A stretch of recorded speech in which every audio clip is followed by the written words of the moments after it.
Assalamualaikum warahmatullahi wabarakatuh. Hai semuanya. Perkenalkan, nama saya Muhammad Malik Fajar. Di sini saya akan mempresentasikan materi bahasa Indonesia. Langsung masuk ke pembahasan pertama, yaitu fungsi dan ragam bahasa. Fungsi bahasa yaitu alat komunikasi, alat mengekspresikan diri, alat berintegrasi dan beradaptasi sosial, alat kontrol sosial, juga sebagai alat untuk berpikir.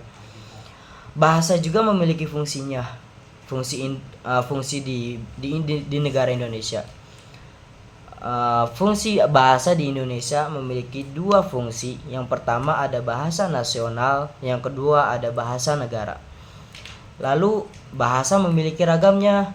Yang pertama ada berdasarkan cara berkomunikasi, yaitu ragam lisan dan ragam tulisan. Yang kedua adalah berdasarkan situasi pemakaian, yaitu ragam semi formal, ragam non formal, dan ragam formal.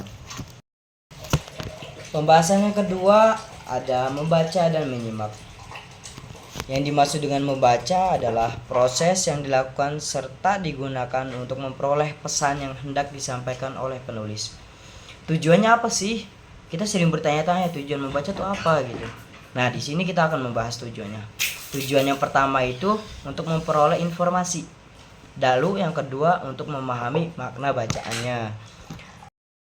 Jadi di sini juga membaca itu memiliki tekniknya sendiri. Yang pertama itu ada teknik yang namanya scanning atau memindai.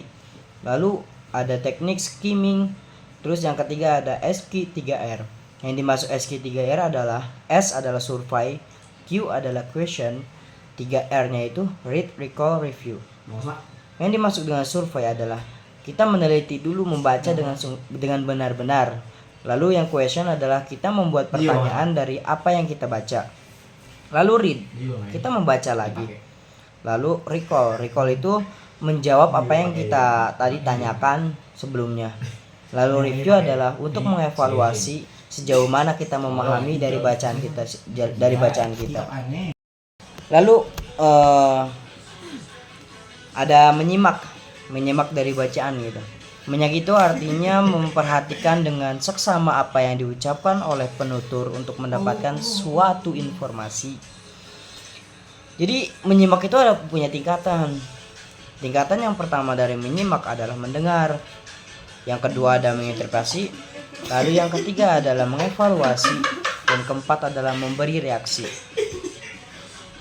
Kemudian dalam menyimak pun pasti kita memiliki hambatan-hambatan, atau bisa disebut tantangan dalam menyimak. Yang pertama itu perhatian yang terbagi. Terus yang kedua adanya gangguan. Yang ketiga tidak mengindahkan pesan. Yang keempat penilaian yang terburu-buru. Yang kelima kurang pendengaran. Pembahasan selanjutnya yaitu ringkasan, ikhtisar, dan resensi. Ringkasan, yang dimaksud dengan ringkasan adalah memendekkan suatu bacaan dan mengambil intisari tanpa mengubah struktur wacananya. Terus yang kedua itu ada ikhtisar. Ikhtisar itu memendekkan bacaan dengan mengambil intisarinya tanpa terikat struktur wacana. Yang ketiga ada resensi. Resensi itu karangan yang berisi penilaian terhadap suatu karya tulis. Kemudian dalam pembahasan ini kita membahas diksi. Jadi yang dimaksud dengan diksi itu adalah proses dari memilih kata, pemilihan kata hampir mirip atau sama. Juga dalam diksi ini perlunya analisis dan pertimbangan tertentu. Kemudian ada sinonim. Sinonim yaitu kata-kata yang mirip, atau juga bisa dikatakan kata-kata abstrak, atau yang ketiga itu gaya bahasa. Lalu kemudian ada idiom. Ini yang dimaksud idiom itu adalah ungkapan bahasa yang artinya tidak secara langsung dapat dijabarkan dari unsur-unsurnya. Faktor yang mempengaruhi tampilan bahasa dalam berkomunikasi memiliki 5 faktor. Faktor pertama yaitu cara dan media komunikasi. Faktor kedua bidang ilmu. Faktor ketiga situasi. Faktor keempat halayak. Dan faktor kelima tujuan. Kemudian ungkapan idiomatik. Ungkapan idiomatik yaitu pesanan kata yang selalu muncul bersama sebagai frasa. Pembahasan selanjutnya kita menyenggol sedikit tentang paragraf. Jadi gagasan utama dalam paragraf adalah kalimat topik implisit atau eksklusif. Kalimat topiknya berada di awal, di akhir, dan awal atau akhir. Terus kepaduan, kata kunci, kata ganti, kata transisi, konjungsi. Terus ada kesatuan, fokus pada gagasan utama, kemudian juga gagasan sederhana.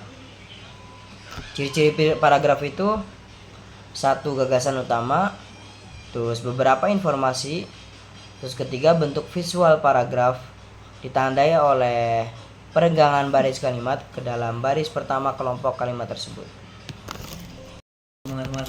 Berlanjut ke pembahasan terakhir, yaitu adalah karya ilmiah. Karya ilmiah itu mencakup tata tulis. Tata tulisnya itu huruf, angka, juga huruf kapital. Sifat dari karya ilmiah tersebut yaitu jujur, objektif, juga formal. Jadi fungsinya karya ilmiah adalah sebagai sarana mengembangkan ilmu pengetahuan dan seni, mengontrol, mengawasi, dan mengoreksi benar atau tiadanya suatu pernyataan. Aspek penting dari karya ilmiah yang pertama ada tata tulis. Yang dimaksud dengan tata tulis yang saya tadi sebutkan, yaitu hurufnya, angkanya, dan huruf kapital. Kemudian yang kedua itu ada perwajahan. Di dalam perwajahan itu ada identifikasi masalah, latar belakang masalah, dan metode penelitian. Kemudian ada bahan. Yang terakhir ada bahan, yaitu jilid luar, skripsi atau tesis berupa hardcover. Kemudian pembatas setiap bab berupa kertas warna yang mengacu pada aturan inter. Nilai karya ilmiah sendiri yaitu berada pada isi, bentuk, dan bahasanya. Sekian dari saya pamit undur diri. Wabillahi taufiq wal hidayah. Wassalamualaikum warahmatullahi wabarakatuh. Kemudian yang terakhir adalah poin penting dalam tugas ini adalah sejauh mana saya memahami apa yang Ibu jelaskan di dalam kelas. Jadi yang pertama yang saya ketahui adalah sejak saya belajar pada Ibu, saya lebih memahami bagaimana cara saya membaca dengan benar, menganalisisnya, lalu menghafal. Dimulai dari metode membaca, adanya scanning, skimming, S3R. Dari situ saya mulai menerapkan hal tersebut gitu, metode-metodenya.